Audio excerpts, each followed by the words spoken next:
Hai, Assalamualaikum warahmatullahi wabarakatuh. Nama saya Nurul Iza binti Jamaluddin dan nomor matrik saya di 202020962336. Hai, saya Nurul Eliza dengan nomor matriks di 202020961994. Setiap tahun, sekurang-kurangnya 2.000 kanak-kanak di Malaysia dilaporkan menjadi mangsa penderaan dan pengabaian kanak-kanak. Dalam video ini, kita akan meneliti konsep, faktor, kesan, dan strategi bagi isu penderaan kanak-kanak ini.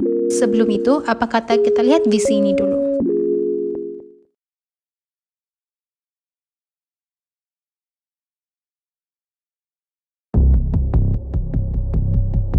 Jabatan Kebajikan Masyarakat JKM merekodkan sebanyak 2,040 kes penderaan terhadap kanak-kanak berlaku dalam tempoh 4 bulan antara Januari hingga April tahun ini. Sejumlah 549 kes penderaan seksual terhadap kanak-kanak direkodkan di Perak sepanjang tempoh 2016 hingga Julai 2018. Kes dera kanak-kanak perempuan 11 tahun di Pulau Pinang. Pasangan suami isteri direman selama seminggu bermula hari ini setelah disyaki mendera anak mereka sehingga mendatangkan kecederaan serius di bahagian muka. Kes dera hingga mengakibatkan kematian kanak-kanak 7 tahun. Dera kanak-kanak perempuan berusia 4 tahun itu sehingga maut. Seorang kanak-kanak lelaki berusia 2 tahun meninggal dunia dipercayai didera.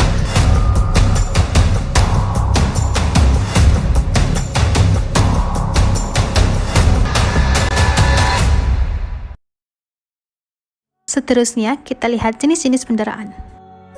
Terdapat 4 jenis penderaan kanak-kanak yang umum kita ketahui. Seorang kanak-kanak dikatakan didera secara fizikal jika terdapat kecederaan pada tubuh mereka. Penderaan ini berbentuk tindakan fizikal seperti memukul atau menumbuk atau mencederakan kanak-kanak menggunakan objek. Penderaan seksual pula merujuk kepada sebarang aktiviti yang dilakukan untuk kepuasan dan memenuhi kehendak seksual pendera. Penderaan seksual dilakukan secara langsung seperti meraba, meliwat atau merogol, serta secara tidak langsung seperti eksploitasi pornografi dan pengucapan kata-kata lucah. Emosi adalah gangguan psikologi terutamanya pada segi mental dan juga emosional. Sama ada kanak-kanak tersebut adalah diderah ataupun dianiaya oleh ahli keluarga yang terlibat. Disebabkan gangguan ini, kanak-kanak tersebut boleh berisiko untuk memiliki kemurungan, keresahan yang serius dan juga kemungkinannya akan menyebabkan perkembangan kognitif mereka akan terbantut. Pengabaian merupakan ketinggalan untuk memelihara atau lain-lain tingkah laku yang akan mewujudkan ancaman kepada kesihatan dan juga kepada kesejahteraan kanak-kanak tersebut. Kanak-kanak tersebut akan diabaikan daripada segi keperluannya kepada perkara-perkara utama atau asas kehidupan seperti keselamatan, makanan berkhasiat, pendidikan, rawatan emosi dan juga fisikal. Sekarang, mari kita lihat faktor-faktor penderaan pula.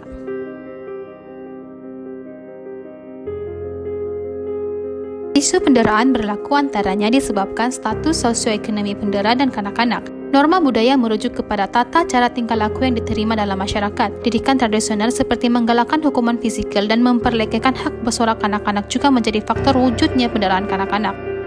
Jaringan sosial yang kurang dapat menghadkan sokongan moral daripada masyarakat terhadap diri. Kanak-kanak dibiarkan hidup jauh daripada kawan-kawannya serta kurang berinteraksi dengan masyarakat lain turut menjadi faktor penderaan. Gangguan interaksi dan kasih sayang dalam keluarga meningkatkan kesalahpahaman dan persekitaran tegang dalam keluarga meningkatkan lagi risiko penderaan. Personaliti pendera yang ego dan agresif juga menjadi faktor penderaan. Sifat mereka mungkin disebabkan oleh sejarah hidup mereka yang mendorong mereka menjadi dominan dan kurang kawalan diri.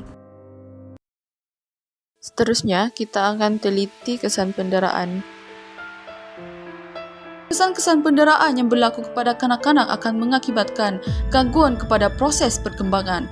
Kanak-kanak tersebut akan berisiko untuk menghadapi penyakit seperti penyakit jantung. Kesan penderaan ini juga mengakibatkan keadaan fizikal akan terjejas.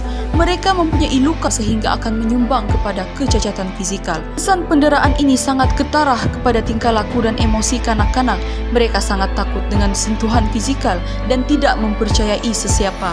Kesan kepada pendera adalah pendera akan menjadi lebih agresif. Pendera akan dikenakan tindakan undang-undang. Pendera juga sering melepaskan emosi dan amarah mereka kepada orang lain dan perbuatan ini akan dilakukan secara berulang kali. Kesan yang akan berlaku kepada masyarakat dan negara, peningkatan kepada kes-kes jenayah. Keselamatan negara juga akan terancam. Negara juga akan dipandang serong kerana tidak mampu menyelesaikan masalah tersebut.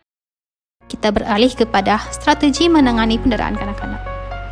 Terdapat 4 cadangan yang dikemukakan. Pertama, advokasi, iaitu menerap dan memupuk kesedaran masyarakat tentang tanggung jawab kita untuk melindungi kanak-kanak. Perlindungan ini berbentuk penyediaan persekitaran yang sihat dan selamat untuk anak-anak. Pencegahan juga perlu dilakukan, ianya bertujuan untuk mewujudkan mekanisme amaran awal untuk melindungi kanak-kanak. Kanak-kanak juga perlu disediakan pengetahuan asas mengenai isu ini agar mereka boleh melindungi diri. Mereka yang bekerja secara langsung dengan kanak-kanak juga perlulah mendapat pengiktirafan dan latihan yang baik. Khidmat sokongan pula diwujudkan bagi memperluas dan meningkatkan khidmat konseling, sokongan, perlindungan, dan penjagaan kesihatan kepada mangsa dan keluarga mangsa. Penyelidikan dan pembangunan mengenai perlindungan hak kanak-kanak juga perlu kerap dilaksanakan.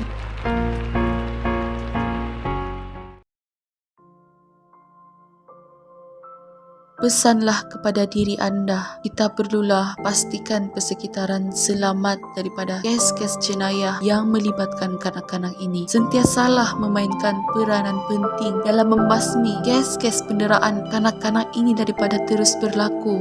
Sekiranya kita melihat perkara ini berlaku, maka ambillah tindakan dengan melaporkan kes tersebut kepada pihak berkuasa. Sentiasalah memandang perkara ini dengan lebih serius agar kanak-kanak tersebut dapat diberikan penjagaan yang baik dan juga teratur.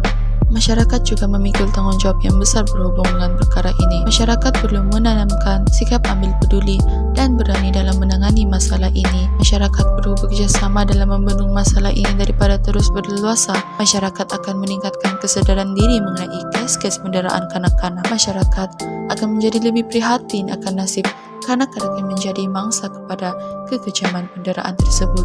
Masyarakat akan memberikan penjagaan dan kasih sayang yang secukupnya kepada kanak-kanak tersebut. Oleh itu, mereka akan rasa dihargai dan disayangi oleh sesiapa.